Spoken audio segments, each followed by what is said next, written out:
Bible कहती है मूर्ख ने अपने मन में कहा कोई परमेश्वर है ही नहीं। मूर्ख है तो कहते ना परमेश्वर नहीं है तो समझ लो ये व्यक्ति मूर्ख है। उससे ज्यादा बात करने की जरूरत नहीं है, उसको ज्यादा बताने की जरूरत नहीं है, वाद विवाद करने की भी जरूरत नहीं है। खुदावंद खुद बोलेगा कि वो तेरा परमेश्वर है, वो तेरी ओर से बोलेगा कि जिसके पीछे तू चलता है वो तेरा परमेश्वर है।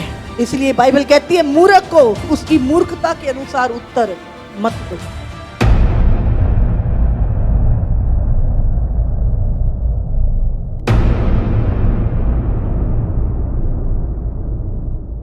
आप जानते हैं परमेश्वर हमें अंदर से जानता है, मनुष्य हमें बाहर से जानते हैं, पर परमेश्वर हमें अंदर से जानता है। लोग बाहर से आपके विषय में आपका नाम ये है, आप ये काम करते हैं, आपकी उम्र इतनी है, आपका रंग रूप ऐसा है, आप ऐसे बोलते, बाहर की चीजें देखते हैं। संसार के लोग बाहर की चीजें, आपका बाहर का सब रूप देखते हैं, लेकिन परमेश्वर आपको अंदर से देखता है।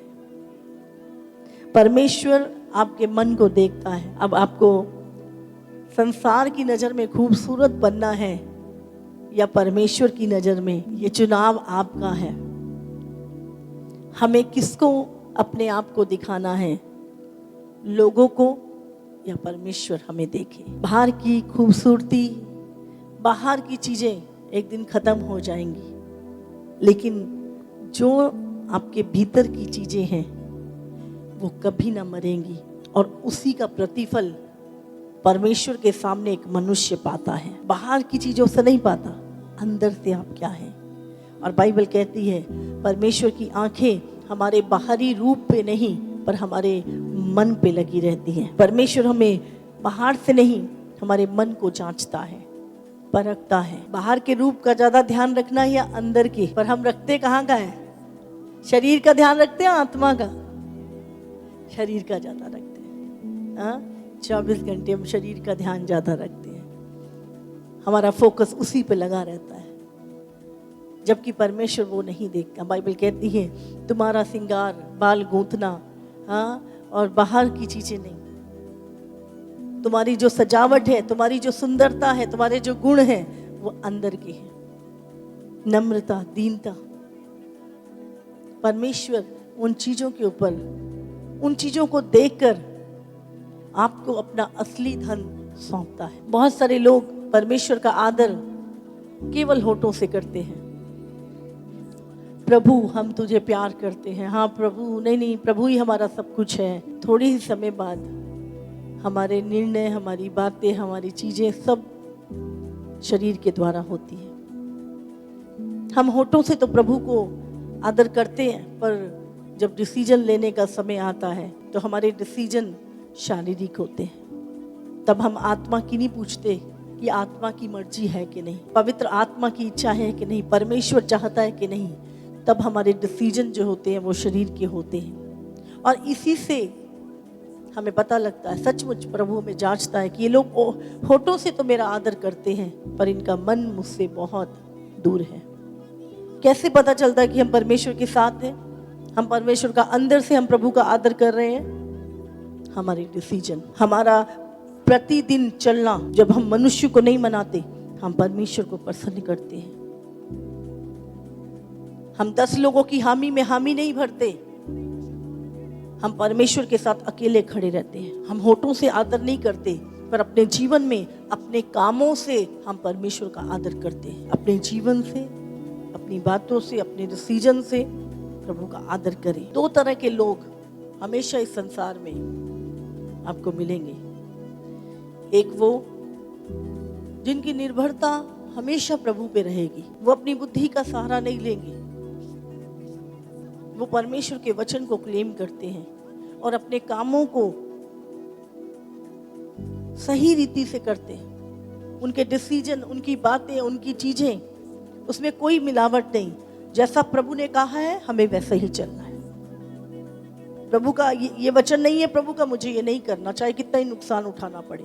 उनकी निर्भरता प्रभु पे होती है। उनको पता है अगर मैं प्रभु के वचन के द्वारा सही रीति से चल रहा हूँ तो परमेश्वर मेरा प्रोवाइड करने वाला परमेश्वर है, वो मुझे लज्जित नहीं होने देगा। दूसरे वो लोग हैं जो परिस्थितियों को देख के चलते हैं। वो अपनी परिस्थितियों को देखकर अपने अनुसार, अपनी बुद्धि के अनुसार, अपने जीवन के अनुसार चलते हैं।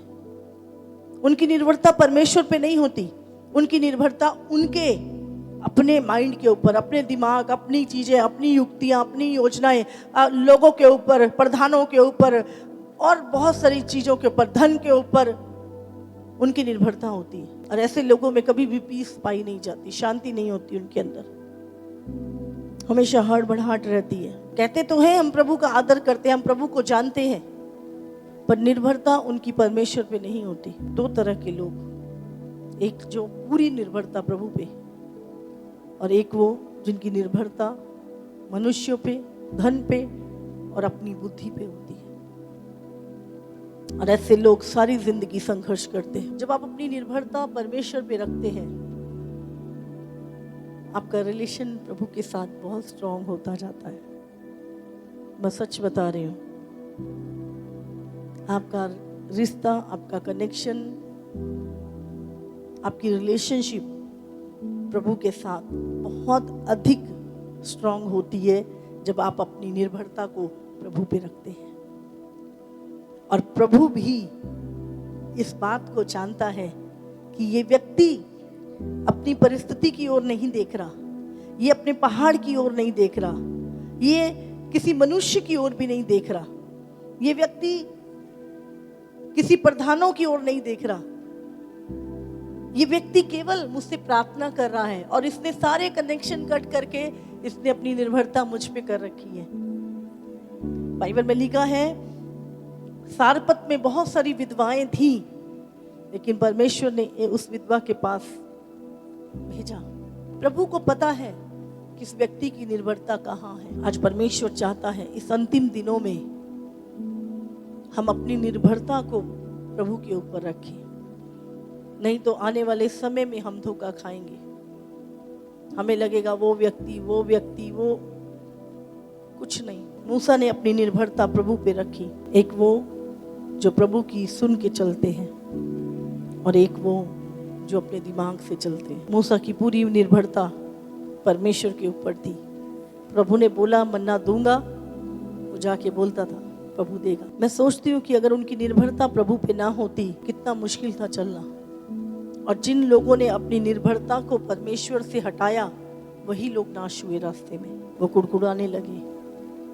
जब आपकी निर्भरता प्रभु पे नहीं होती और जगहों से होती है, तो फिर आप कुड़कुड़ाते हैं, प्रभु ये नहीं हुआ, वो नहीं हुआ। गिनती 14 उसका 11। तब यहोवा ने मूसा से कहा, वे लोग कब तक मेरा तिरस्कार करते रहेंगे और मेरे सब आश्चर्य कर्म देखने पर भी कब तक मुझ पर विश्वास ना करेंगे। आज लोग हजारों मिरेकल देखते हैं, चमत्कारों को देखते हैं, और उनके ऊपर जरा सी दिक्कत आ जाए उनका विश्वास गुल हो जाता है।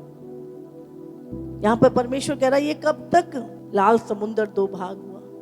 प्रभु ने इतने बड़े बड़े चमत्कार उनके सामने किए, आसमान से आग बरस रही थी, शत्रुओं के घर में सब पहलौटे मर गए, पूरा देश टिड्डियों से भर गया, पूरा देश मेंढकों से भर गया, नील नदी लाल हो गई। ये वो चमत्कार थे जो लोगों ने अपनी आंखों से देखे थे। इतने बड़े चमत्कारों को देखने के बाद भी वो लोग परमेश्वर के प्रति कुड़कुड़ाते थे। जब हम प्रभु में आए तो वो कहते हैं, प्रभु ने क्या किया तुम्हारे जीवन में, ये नहीं हुआ, वो नहीं हुआ, ऐसा नहीं। और बहुत ज़्यादा हमारे फेथ के विषय को में बोलते हैं। जब हम मसीह में नहीं होते तो 10 साल हो जाते हैं, 20 साल हो जाते हैं, कुछ नहीं होता लाइफ में, जूझ रहे होते हैं इतनी प्रॉब्लम से। कहते तब कोई नहीं कहता कि क्या किया तुम्हारे कुल देवताओं ने, क्या किया तुम्हारे फलाने उसने, कोई नहीं बोलता। लेकिन जब हम मसीह में आ जाते हैं तब लोग कहते हैं बस आज मसीह में आए हो, कल ही सारा कुछ होना चाहिए। बोले तब नहीं बोलता कोई। पर जैसे ही हम मसीह में आते हैं मैंने बोला यही तो प्रॉब्लम है, शैतान को पता है इसको उखाड़ दो, अभी ये नया है, इसका विश्वास अभी पनप रहा है, इसको उखाड़ दो। अगर मैंने कहा उखड़ा नहीं तो तू एक फलदार पेड़ बनेगा, और जब फलदार पेड़ बनेगा बहुत सारे पक्षी भी बसेरा करेंगे और बहुतों के पेट में फल जाएंगे। इसीलिए शैतान क्या करता है, उखाड़ने की कोशिश करता। हमें स्थिर रहना, स्थिर। लोगों का काम है बोलना, इधर बोलना, उधर बोलना, उधर बोलना, सारा दिन बोलना। या तो लोगों की सुन लो या खुदा बाप की सुन लो। जिसकी सुन लोगे वही रिजल्ट तुम्हारी लाइफ में आ जाए। उन्होंने तो बोलना ही है, अगर नहीं है तो बहुत सारे लोग बोलते हैं मास्टर जी ये हो जाएगा फिर तुम्हारा पूरा गांव प्रभु में आ जाएगा, बस ये चीज हो जाए, ये लंगड़ा चलने लग जाए, ये इसके 25 साल बाद बच्चा हो जाए, फिर तो हमारा सारा खानदान कहता है हम यीशु पे विश्वास कर लेंगे। मैंने बोला बिल्कुल भी नहीं करेंगे। लिख लो, लिख। वो क्या कर रहे हैं, तुम्हारे विश्वास को उखाड़ने की का काम कर रहे हैं। तुम्हारे को चाहते हैं कि तुम उखड़ जाओ, तुम्हारा विश्वास उखड़ जाए। मैंने बोला तू मुर्दा जिंदा भी हो जाए ना तो भी नहीं करेंगे। जब तक परमेश्वर का अनुग्रह उनके ऊपर ना हो, जब तक पवित्र आत्मा उनके अंदर ना आए, वो विश्वास नहीं करेंगे। भले मुर्दे को जिंदा होते देखे थोड़े दिन, हाँ हाँ बढ़िया बढ़िया, फिर उसके बाद कहा नहीं नहीं नहीं भाई हमारा जो है हम वही हैं, हम नहीं छोड़ सकते, ये नहीं वो नहीं, दुनिया जहान के बहाने हैं उनके। तो मत किसी के विश्वास के लिए बोलो ऐसा हो जाएगा तो ऐसा हो जाएगा। यीशु ने मुर्दे जिंदा किए नहीं किए, जन्म के अंधे ठीक किए नहीं किए, लंगड़ों को चलाया नहीं चलाया। वो तो ज्यादा बड़ा नगर भी नहीं था, छोटा सा नगर था जहां पे यीशु ने काम किया। सारी दुनिया को पता था, लाजर से मिलने आते थे, बोलते ये वही मुर्दा है जो कब्र में 4 दिन के बाद निकला है। और जब यीशु मसीह क्रूस पे गया, कितने लोग यीशु के साथ थे जिन्होंने चमत्कार देखे थे? कोई नहीं था उनमें से। समझ रहे हैं? वो भीड़ जो आज तुम्हें उकसाती है ना, ओ क्या दिया यीशु ने, ओ क्या हो गया यीशु, क्या हो जाएगा? अगर वो चीज तुम्हें मिल भी जाए तो क्या हो जाएगा? दुनिया का सबसे अमीर व्यक्ति, सपोज करो एलन मस्क, पूरी दुनिया की दौलत है उसके ऊपर, क्या बच जाएगा? क्या मृत्यु नहीं आएगी उसके ऊपर? क्या उसका धन उसे बचा लेगा? उसकी पावर, उसके रिलेशनशिप, उसका क्या बचा लेगा उसको? कुछ नहीं। वो भी खाता है, सोता है, उठता है, काम करता है और एक दिन मर जाएगा। कौन सी चीज अलग है दुनिया के पास जिसके पीछे तुम दौड़ रहे हो? 2 सींग लगे हैं उनके, जो तुम्हारे पास है वही सबके पास है। तुम्हारे पास 2 कान है तो उसके पास भी 2 कान ही है। अंबानी के पास भी 2 ही कान है, 4 नहीं है। वो अमीर ज्यादा है तो 4 कान लग गए उसके, 2 पीछे से बंद कर लेता, 2 से सुनता। आज हम फेक चीजों को रियल समझ रहे हैं। ये हो जाएगा तो ऐसा कुछ नहीं होने वाला भैया, वही 2 रोटी खाएगा, वही सोएगा, वही तू जीवन का कुछ अलग नहीं होगा तेरी लाइफ में। किसी को इंटरेस्ट नहीं है तेरी जिंदगी में। अगर किसी को इंटरेस्ट है तो वो एक ही है जिसने तेरे लिए अपनी जान दी, और वो है यीशु मसीह जो तुझसे प्रेम करता है। जब तेरा धन बढ़ेगा, तेरे खाने वाले भी बढ़ेंगे, तेरे दुश्मन भी बढ़ेंगे। जो कुछ पृथ्वी पे मनुष्य ने बनाया एक दिन नाश हो जाएगा, हो जाएगा। सब कुछ नाश होने पर है। अगर परमेश्वर की बनाई हुई सृष्टि पाप के कारण नाश हो रही है तो मनुष्य को बनाया तो बचेगा ही क्या? समझ आ रही है? ये पृथ्वी, ये आकाश, सब कुछ परमेश्वर के नियमों पे टिका है। एक बार सुन रही थी, एक व्यक्ति ने, आइंस्टाइन बहुत बड़े वैज्ञानिक, उनसे पूछा, बोलते हैं आप इतने बड़े साइंटिस्ट हैं, आप परमेश्वर पे कैसे, आप परमेश्वर पे विश्वास करते हो? कहते ये सारी सृष्टि तो उसने कहा परमेश्वर ने बनाई है। बोले आप इतने बड़े साइंटिस्ट, परमेश्वर के कैसे विश्वास करते हो? कहते समझ। तो उन्होंने रात को एक नक्शा बनाया, अपना जो भी उनका प्रोजेक्ट था, जो भी चीजें थी, वो उन्होंने पूरा एक मैप बनाया। और सुबह जब वो व्यक्ति आया तो उसने पूछा ये बहुत अच्छा लग रहा है, बड़ा बढ़िया बनाया आपने। बोला नहीं मैंने नहीं बनाया, अपने आप बन गया रात को। बोले कि ऐसे कैसे हो सकता है? बोले ये भी कोई बात नहीं। नहीं बोले सच में मैंने नहीं बनाया। बोले अपने आप बन गया। बोले क्यों मजाक कर रहे हो, ये हो ही नहीं सकता कि अपने आप बन जाए। तो उसने बोला तो तुम कैसे कह सकती हो कि पूरी सृष्टि अपने आप बन गई? उसका भी एक क्रिएटर है, उसका भी एक बनाने वाला है। जिसने हमें बनाया है वही हमें बुद्धि और समझ देता है। तुम कहते हो सब कुछ अपने आप बन गया, और एक फोन की बैटरी तुमसे अपने आप चार्ज नहीं होती है, उसके लिए भी तुम्हें चार्जिंग लगानी पड़ती है। तो ये दुनिया बिना चार्जिंग के चल रही है, पूरी बिना चार्जिंग के सूरज निकल रहा है। हाँ, सब कुछ अपने आप हो रहा, अपने आप चल रहा, अपने आप। ये नास्तिक लोग जो परमेश्वर का सामना नहीं करना चाहते, जो प्रभु के न्याय का सामना, क्योंकि अगर परमेश्वर है तो फिर उसके नियमों में चलना पड़ेगा, एक दिन उसको लेखा देना पड़ेगा, एक दिन अपने पापों का जवाब जो कुछ कर रहे हैं देना पड़ेगा। तो कहते हैं परमेश्वर ही नहीं है, पर उनके कहने से थोड़ा नहीं होता है। अंदर से हम जानते हैं एक परमेश्वर है जिसने तुम्हारी आत्मा को बनाया है, जिसने पूरी सृष्टि बनाई है, और वो परमेश्वर उसके नियम हैं, उसकी आज्ञाएं हैं जो पूरी कायनात भी मानती है। बाइबल कहती है मूर्ख ने अपने मन में कहा कोई परमेश्वर है ही नहीं।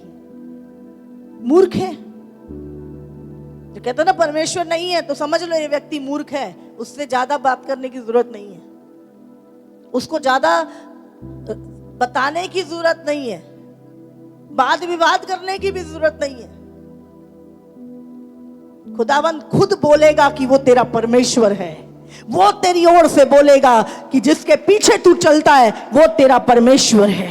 इसलिए बाइबल कहती है मूर्ख को उसकी मूर्खता के अनुसार उत्तर मत दो। तुझे विश्वास से परमेश्वर है, वो है, वो अपने खोजने वालों को प्रतिफल देता है। इसलिए अपना भरोसा अपने खुदा पे करना। कितने बड़े बड़े साइंटिस्ट हैं जिन्होंने बताया कि हमें नहीं आता था, हमें नहीं पता था ये चीजें, पर रात के टाइम पे हमारे दिमाग में एक विचार आता था, और जैसे ही हम उस विचार को लेते थे और उस चीजों को करते थे तो वो चीजें हो जाती थी। विचार कहां से आते हैं? विचार ऊपर से आते हैं। यरीहो की इतनी मोटी दीवार इजराइली अपनी ताकत से नहीं गिर सकते थे, लेकिन जब वो परमेश्वर के पीछे चले, जब उन्होंने अपना भरोसा परमेश्वर पर रखा और जो परमेश्वर ने कहा उनको वो किया, तब 7वें दिन यरीहो की दीवारें अंदर से बाहर की ओर गिर पड़ी। मैं आपको सच बता रही हूँ, आपका भरोसा अगर परमेश्वर पे है, आपकी यरीहो की दीवारें गिरेंगी यीशु मसीह के सामर्थी नाम से। आपको अपनी निर्भरता अपने परमेश्वर पे करनी है, और निर्भरता का मतलब आज्ञाकारिता में चलना, परमेश्वर के वचन पे पूरा भरोसा करना। कोई भी नेगेटिव बोल रहा है, नहीं, आप जो बोल रहे हो वो नहीं, जो खुदा ने मुझसे बात की है वही होगा यीशु के सामर्थी नाम से। आपको संसार की नेगेटिविटी को अपने अंदर लेने की जरूरत नहीं है। विश्वास के योद्धा कब बनते हैं? जब वो विश्वास की दौड़ दौड़ते हैं। रूप नहीं दिख रहा, कनान नहीं दिख रहा, मन्ना नहीं दिख रहा, फिर भी वो चलते हैं, वो मन्ना लेने जाते हैं, क्योंकि प्रभु ने बोला सुबह आएगा। वो कनान की ओर जाते हैं बिना देखे कि कनान कहां पर है। विश्वास की दौड़। और एक दिन आज हम यहोशू की, मूसा के विषय में बातें करते हैं, यूसुफ के विषय में बातें करते हैं। क्यों? क्योंकि उन्होंने अपनी दौड़ विश्वास के साथ दौड़ी। हमें कई बार लगता है हम परमेश्वर के साथ चल रहे हैं, लेकिन परमेश्वर हमसे कोसों दूर होता है। हम पूछें सचमुच हम प्रभु के साथ चल रहे हैं? आज लोग कहते हैं पहले प्रभु तू कर फिर मैं विश्वास करूंगा। परमेश्वर कहता है पहले तू विश्वास कर फिर मैं करूंगा। अब गाड़ी यहीं अड़ जाती है। हाँ? परमेश्वर कहता है जो मैंने कहा है तू वो कर पहले। तुम कहते हो हम जो कहते हैं तू पहले कर, और किसकी बात होगी पूरी? परमेश्वर की, क्योंकि वो खुदा है, उसने तुम्हें बनाया है, नियम भी उसी के हैं, तो चलेगी भी उसकी। तुम्हें तुम्हारा काम करना है, वो अपना काम करेगा। हालेलुया। हम अपना काम नहीं करते, हम कहते तू ही कर ले, विश्वास भी तू ही कर ले, सब कुछ कर ले, जो मर्जी कर ले, ये करके दे दे। परमेश्वर कह रहा है यहाँ पे सूखा है, अकाल पड़ा है। परमेश्वर कह रहा है इब्राहिम को यहाँ खोद। इब्राहिम कह मैं नहीं खोदूंगा, अपने आप खोद ले। पानी किसको चाहिए? हाँ, जरूरत किसकी है? प्रेयर कौन कर रहा है? काम किसको करना है? हमको। इब्राहिम ने खोदा, प्रभु की आज्ञा को माना तो अकाल में पानी निकला वहां से। परमेश्वर जो कहता है तुम्हें वो करना है, और जो परमेश्वर ने कहा तू विश्वास कर तो प्रभु की महिमा को देखेगा, तो वो देखोगे। उसका काम वो करेगा ही करेगा। अगर तू वचन पे खड़ा है, तू विश्वास पे खड़ा है, तो प्रभु अपना काम करेगा। विश्वास के योद्धा ऐसे नहीं बनते, रूप को देखकर नहीं चलते, दिमाग से नहीं चलते, वो विश्वास से चलते हैं। प्रभु ने कहा है, प्रभु के वचन में लिखा है, प्रभु ने मुझसे बात की है, प्रभु करेगा। और 24 घंटे आपके मुंह से एक ही चीज निकलती है, वो वायदों का सच्चा है। उसके वायदे सच्चे हैं। वो परमेश्वर यहोवा राफा, यहोवा नीशी है। वो परमेश्वर यहोवा यीरे है। यरीहो की दीवार पहले गिरी या चक्कर पहले लगाए? नहीं, प्रभु जब गिर जाएगी तब चक्कर लगाएंगे। फिर काहे के लिए लगाएंगे? पहले चक्कर लगाओ तब दीवार गिरेगी। पहले उपवास कर तब ये दुष्ट आत्मा जाएगी। पहले प्रार्थना कर तब ये चीजें ठीक होंगी। नहीं, प्रार्थना भी आप ही कर लो प्रभु, उपवास भी आप ही कर लो, मुझे मेरे शरीर के मुताबिक चलने दो। हम अपने आप को मारने के लिए तैयार नहीं है। जब तक तुम्हारा शरीर नहीं मरेगा, तुम आत्मा की इच्छा पे चल ही नहीं सकते। आज दुश्मन शैतान नहीं है, दुश्मन तुम्हारा शरीर है, जो तुम्हें परमेश्वर की मर्जी पे चलने से रोकता है। प्रार्थना जब करते हैं तो कौन आता है रोकने? शरीर या शैतान? नींद किसको आती है? शैतान थोड़ी डंडा लेके आता है, हट प्रार्थना मत कर, इधर हो, मत कर प्रार्थना। आता है वो? कौन दुश्मन कौन है? कौन रोकता है? सो जा, तू आज बहुत काम कर रहा है ना, तूने थक गया ना, तू देख कितना 8 घंटे तू काम करता रहा। कौन बता रहा है कि तुम्हें थकावट है? शरीर नहीं बताता, ये मन। अगर तुम इसको बोलो ना चुप करके बैठ, प्रार्थना तो करनी ही है, तुम्हें 2 मिनट में देखोगे शरीर की थकावट खत्म। मैं सच में बता रही हूँ, प्रैक्टिकल बता रही हूँ ये चीजों। तुम्हारे भूख लग रही है, कौन बता रहा है तुम्हें? अब मन बोले तेरी फास्टिंग है, चुप करके बैठ, भूख लगनी बंद। समझ आ रही है आपको? ये जो तो सबसे बड़ा दुश्मन है ना, ये है हमारा मन। इसको तुमने कमांड देनी है, इसको तुमने पवित्र आत्मा के कंट्रोल में और वचन की कमांड से चलाना है। और सच में ये प्रैक्टिकल है। आपका मन आपको चलाता है, मन को मत अपने आप को चलाने दे। आप करके देखना प्रैक्टिकल, मैं सच में बता रही हूँ, आप प्रैक्टिकल करके देखना। आप 12 घंटे काम करना और रात को आज मैं 4 घंटे प्रार्थना करूंगा, और आपका शरीर कहेगा तू तो थक गया बहुत, नींद भी आएगी, वो भी हो गया। आपने बोले प्रार्थना करनी है 4 घंटे, तूने शरीर, मैं तेरी गुलाम नहीं हूं, तू मेरी सुन। आज तू 4 घंटे प्रार्थना करेगा, तुम देखना थोड़ी देर में, प्रैक्टिकल बोल रही हूँ मैं आपको, ना आपको नींद आएगी, ना आपको थकावट होगी, और आप प्रार्थना कर पाओगे। मन कह रहा है आज तू गोलगप्पे खाने चल, तो किसने कहा? शरीर तो बाद में गया, हाँ कि नहीं? आज मैं ये यहाँ जाऊंगा, ये करूंगा, कौन बता रहा है तुम्हें? मन बता रहा है। तुम मन को बताओ आज तू ये करेगा, आज तूने ऐसा करना है। तुम बताओ तुम्हारे मन को, देखो तुम्हारा शरीर वही करेगा। तुमने अपने जीवन की कमांड मन को दे रखा, अपने जीवन की कमांड प्रभु को दे दो। ये आज्ञाकारिता है, और आपको आज्ञाकारिता को पूरा करना है। और जब आप आज्ञाकारिता को पूरा करते हैं, प्रभु की महिमा तुम पे उतरती है। फिर तुम्हें जोर नहीं लगाने पड़ते शरीर में, दिमाग नहीं लगाने पड़ते तुम्हें। फिर परमेश्वर का आत्मा जाके तुम्हारे डोर ओपन करके आता है। प्रभु के दूत तुम्हारी हेल्प करते हैं, चारों दिशाओं से फेवर तुम्हारे ऊपर आता है। हालेलुया। जो चीजें आप शरीर से नहीं कर सकते, पवित्र आत्मा के द्वारा आज से शरीर की कोशिशें छोड़ दो। रोमियो 1:17, क्योंकि उसमें परमेश्वर की धार्मिकता विश्वास से और विश्वास के लिए प्रकट होती है। जैसा लिखा है, विश्वास से धर्मी जन जीवित रहेगा। अभी प्रभु आके खड़ा हो गया, प्रभु मैं तुझ पे विश्वास करता हूँ। कैसे? प्रभु पे कैसे? प्रभु की बात पे, मैं किसी पे विश्वास करती हूँ। कैसे? मैं उसकी बातों पे विश्वास करती हूँ। उसने जो बोला, यस आप ठीक बोल रहे हो, मैं विश्वास करता हूँ तुम्हारी बात में, ऐसा हुआ है, ऐसा होगा जो तुमने कहा है, मैं विश्वास करता हूँ ऐसा होगा। तो विश्वास किस पर? परमेश्वर के लिखे हुए वचन के ऊपर। जब आप विश्वास करते हो, आप परमेश्वर पे विश्वास करते हो। आज बहुत सारे लोग कहते हैं हम परमेश्वर पे बहुत विश्वास करते हैं। मैं कौन परमेश्वर? कैसे करते हो विश्वास? कैसे करते हो?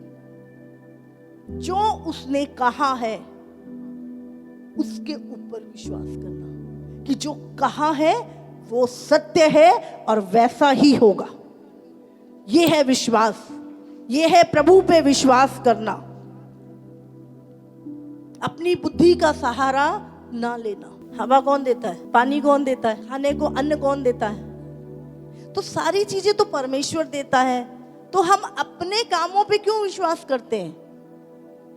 अपनी बुद्धि का सहारा क्यों लेते हैं? अपने जोड़ तोड़ खत्म करो। अब अपनी निर्भरता इस अंतिम दिनों में परमेश्वर पे बढ़ाओ। 1 कुरिन्थियों 2:4 और 5। और मेरे वचन और मेरे प्रचार में ज्ञान की लुभाने वाली बातें नहीं, परंतु आत्मा और सामर्थ का प्रमाण था, इसलिए कि तुम्हारा विश्वास मनुष्यों के ज्ञान पर नहीं, परंतु परमेश्वर की सामर्थ पर निर्भर हो। मनुष्य खाने को देगा तुम्हें?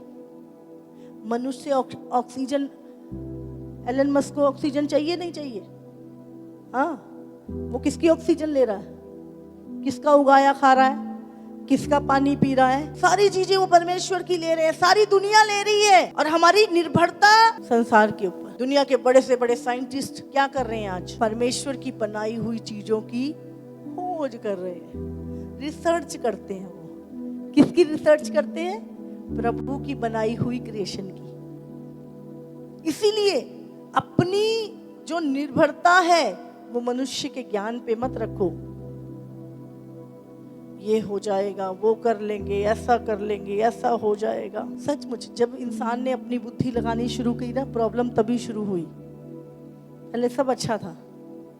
जितना इंसान एडवांस होता गया उतना ही अपना नुकसान करता गया और मूर्ख बनता गया। आज जितना कंफर्ट मनुष्य को मिल रहा है उससे ज्यादा बुरी चीजें इंसान के अंदर जा रही हैं। जितना एडवांस हो रहा है, आज क्या कर लोग केमिकल खा रहे हैं। पहले देसी खाते थे, हाँ, अपने आप से उगाते थे, चीजें होती थी। अभी क्या, जितना उसको लग रहा है वो बढ़ रहा है, वो बढ़ नहीं रहा, वो अपने पैरों पे कुल्हाड़ी मार रहा है। आज कंप्यूटर का जमाना आ गया, हाँ, और लोग सोच रहे हैं हम एडवांस हो गए। खतरा कितना बढ़ गया, क्राइम कितने बढ़ गए। पोर्नोग्राफी देख रहे हैं। अब वो लस्ट मिटाने के लिए कोई चाहिए, उनको थोड़ा नहीं दिख रहा है ये किसी की बेटी है, किसी की कौन है। उनको सिर्फ अपनी लस्ट को पूरा करना है। और यही चीजें आज, किसी की बेटी मर गई, किसी की बहन मर गई। जब हम चीजों को करते हैं तब हमको लगता है कि ओह सब करते हैं, हम भी तो कर रहे हैं। पर जब रिजल्ट आता है, शैतान आपको रिजल्ट नहीं बताएगा। शैतान बताएगा ये करो, इसमें तो बहुत मजा आता है। वो रिजल्ट नहीं बताए, लेकिन खुदा रिजल्ट बताता है। तू व्यभिचार मत कर, हाँ, ये नरक में जाएंगे, आग में सड़ेंगे। टेक्नोलॉजी जितनी भी चीजें हैं, आपको अगर आपने अपने मन को नहीं जीता तो ये आपके लिए बहुत बड़ा खतरा है। इसलिए प्रभु ने क्या, वो जिसकी आंख शुद्ध है उसका पूरा शरीर शुद्ध है। आज आंख ही गंदी हो गई, शरीर तो अपने आप ही अशुद्ध हो गया। अब दुष्ट आत्माएं पकड़ लेती हैं, सबसे ज्यादा मसीहों को पकड़ती हैं। बाहर से तो मसीह है पर अंदर डोर खुले हैं। पर्सनल लाइफ कुछ और है, गुप्त लाइफ और है, सीक्रेट लाइफ कुछ और है। पर बाहर से तुम मसीह हो, बाहर से तुम क्रिश्चियन हो। और शैतान के दरवाजे सारे खुले हैं। और फिर दुष्ट आत्मा, मैंने इसको मारने की कोशिश करी। अब कहां से दुष्ट आत्मा मसीह के अंदर, मतलब ही क्या है? कैसे आ जाएगी? आप सोचो, कहां से आ जाएगी दुष्ट आत्मा? डोर ओपन है। और भाई अब दुष्ट आत्मा निकाल दी, अब दोबारा कैसे आ गई? इसका मतलब कोई सीक्रेट डोर खुला है तुम्हारा, वो बंद नहीं करना। जिसमें देखो पास्टर में से भी दुष्ट आत्मा निकल रही है, विश्वासी में से भी दुष्ट आत्मा निकल रही है, 20 साल वाले में से भी दुष्ट आत्मा निकल रही, भाई हद हो गई। अन्य जातियों को समझ में आती है भाई, जब आते हैं तुम्हारा कहां से हो रहा है सिस्टम खराब, तुम्हारा सिस्टम हो रहा है यहां से खराब, गंदगी जा रही है अंदर, गंदे विचार पैदा हो रहे हैं, दरवाजे खुल रहे हैं, दुष्ट आत्मा अंदर आ रही है। गलत चीजें लेना, गलत सुनना, गलत देखना और वो विचार पनपने। और शैतान क्या है, दिमाग के विचारों से अब तो ज्यादा उसको संघर्ष करने की जरूरत नहीं पड़ रही। शैतान कहता बड़ा ही कंफर्टेबल हो गया, मैं तो मेरा सारा काम ही ये अपने आप कर लेते हैं, मुझे तो कुछ करना ही नहीं पड़ता आजकल। यीशु ने कहा है अपनी जिसकी आंखें शुद्ध हैं वो पूरा शुद्ध है, जिसकी आंखें अशुद्ध हैं पूरा शुद्ध। अब आंखें ही गंदी कर दी, पूरा शरीर अपने आप गंदा हो गया, क्योंकि शरीर का दिया आंखें। डिप्रेशन आ रहे हैं, टेंशन आ रही है, मर गए खप गए, ये हो गया वो हो गया, मर जाएंगे ये हो जाए। भाई कुछ नहीं होगा, तू थोड़ा रुक तो सही, अपनी गड़बड़ को पहचान कहाँ पे हुई है। बस हमारी तरफ मत देखिए, हमारी प्रॉब्लम को हल कर दीजिए, हमारी सीक्रेट लाइफ को मत देखिए, हमारी पर्सनल लाइफ के ऊपर अटैक मत कीजिए। भाई मैं तो कर ही नहीं रही, दुष्ट कर रहा है तुम्हारे ऊपर, उसको भी बोल दो जरा, शैतान इधर को नहीं आना। वो क्या बोले चीजें तो मेरी सारा इस्तेमाल कर रहा है, हाँ चीजें तो मेरी ले रहा सारी, ये मूवी तो मैंने बनाई जो तू देख रहा है, ये गाने तो मैंने बनाए तू सुन रहा है, ये गंदी मूवी तो मैंने बनाई, ये तो मेरी चीजें हैं, मत कर इस्तेमाल, नहीं आऊंगा। बोले तू सारी चीजें मेरी इस्तेमाल कर और मेरे को कहे तू यहाँ, ऐसे तो हो नहीं सकता, मालिक तो आएगा ही, जिसकी चीजें इस्तेमाल करोगे वो तो आएगा, आएगा नहीं आएगा। अलर्ट हो जाओ, नहीं तो कोई नहीं बचा पाएगा। तुम्हारे नाश का कारण तुम खुद होगे, ना तो परमेश्वर और ना शैतान। तुम्हारे खुद के डिसीजन, खुद के चीजें, वही तुम्हारे नाश का कारण। इजराइलियों के नाश का कारण कौन? शैतान था। शैतान था क्या? कौन था? खुद। वो खुद थे, अपने शरीर की लस्ट के हिसाब से चल रहे थे, वो अपने शरीर से प्रेम करते थे, परमेश्वर की आज्ञाओं से नहीं। और जितने इस अंतिम दिनों में अपने शरीर से ज्यादा प्रेम करेंगे वो परमेश्वर के द्वारा नाश होंगे। दीनता, नम्रता, आत्मा के फलों में चलना होगा। जो दौड़ यीशु ने दौड़ी, उसने कोड़े खाए, उसने लोगों ने थूका उसके ऊपर, उसको सताया, उसे सब कुछ सहा। हमें भी सब कुछ सह के यीशु की तरह उस महिमा में प्रवेश करना होगा। अगर तैयार है तो तैयार हो जाओ उस मुकुट को लेने के लिए जो यीशु अपने हाथों से तुम्हें पहनाएगा। फिर ये शरीर की अभिलाषा एक साइड पे। मैं बोलती हूँ आज लोग देखो, उन लड़कों ने अपनी लस्ट, अपनी अभिलाषाओं को पूरा करने के लिए लड़की को मार दिया। अगर वो लोग अपनी अभिलाषा को मार देते तो वो लड़की न मरती। आज लोग अपनी अभिलाषाओं को पूरा करने के लिए अपने माँ बाप को, अपने बहन भाइयों को, अपनी लस्ट को पूरा कुछ भी करने के लिए तैयार है। बाइबल कहती है रात बहुत बीत गई और दिन निकलने वाला है। अपनी अभिलाषाओं को पूरा करने का उपाय मत करो, अभिलाषाओं को मारो। नहीं मर रही, फास्टिंग करो। नहीं मर रही, संगति करो। नहीं मर रही, चर्च में आके 24 घंटे सेवा करो, हार्ड वर्क करो। मारो अपनी अभिलाषाओं को, दूसरे को मत मारो अपनी अभिलाषाओं के कारण। नहीं मिल रहा, ना मिले, कहीं नहीं तुम दुनिया पहाड़ तोड़ लोगे। तुम अपना ही करने वाले हो जो कुछ करने वाले हो। अगर तुम अपनी अभिलाषाओं को तुमने मार लिया, फिर तुम दूसरों के लिए जीवित रहोगे, खुदा के लिए जीवित करोगे और सचमुच एक महिमा का कारण बनोगे। आज आपको हर वो डोर जो शैतान के खुला है बंद करो। जलन का, गुस्से का, कड़वाहट का, गंदी बातें बोलने का, गंदी चीजें देखने का, गंदा सुनने का, गंदी संगति खत्म करो अपने जीवन से। पवित्र बनो जैसे तुम्हारा खुदा पवित्र है। फिर वो ग्रहण करेगा, ये मेरा पवित्र बेटा है, ये मेरा पवित्र जन है, ये मेरा पवित्र याजक है, ये मेरा है। प्रभु घमंड करेगा और अपना गुप्त धन तुम्हें देगा। कौन सी खूबी है? जैसा संसार कर रहा है वैसा ही तो तुम चल रहे हो। कौन सी खास बात है तुम में? क्यों दे वो तुम्हें? क्यों वो अपना सच्चा धन सौंपे तुम्हें? क्यों वो तुम्हें महिमा से खड़ा करे जब तुम दूसरों को गिराने के लिए 24 घंटे तैयार हो? क्यों? उसको प्रमाण दो, उसको प्रमाण दो अपनी विश्वास योग्यता का, प्रमाण दो उसको अपनी खराई का। क्यों वो दुगना दे तुम्हें? सरकार भी जब एक नौकरी देती है ना तो पता नहीं कितना कुछ चेक करती है। तुम्हारी डिग्रियां, तुम्हारे इंटरव्यू, तुम्हारे लेटर, तुम्हारे शरीर को पूरा चेकिंग होती है। एक भी कमी रह जाती है, बोले रिजेक्ट है। तो परमेश्वर अपना सब कुछ तुम्हें ऐसे ही सौंप दे बिना चेकिंग के। तुम्हारी एक कंट्री से दूसरी कंट्री जाने के लिए कागज चेक होते हैं, बॉडी भी चेक होती है, स्कैनिंग भी होती है पूरी। और खुदा स्वर्ग में ऐसे ही ले जाएगा पापियों को, दुष्टों को, व्यभिचारियों को। हाँ, ऐसे ही ले जाएगा बिना चेकिंग के। उसने दिया है, माप दिया उसने, बोले ये वाले नहीं जाने वाले। डरपोक, व्यभिचारी, जादू टोना करने वाले, मूर्ति पूजक, झूठे स्वर्ग नहीं जाएंगे। अब तुम अपना मन बना के हम तो जाएंगे, हम तो जाएंगे, हम तो यीशु के हैं, हम तो यीशु के हैं। भले द्वार 10 खुले हैं पीछे, तुम्हारे कहने से थोड़ा नहीं होगा। मैं तो अमेरिका जाऊंगा, मैं तो इंग्लैंड जाऊंगा। चला जा, चेकिंग होगी नहीं होगी? एम्बेसी में कागज जमा होंगे, इंटरव्यू भी होगा, फिर भी नहीं। जब तक प्लेन में बैठा नहीं देते ना अंदर तक, तब तक चेकिंग चलती है। एक डोर से थोड़ा नहीं निकल जाते, कब से शुरू होके कब तक चलती है चेकिंग।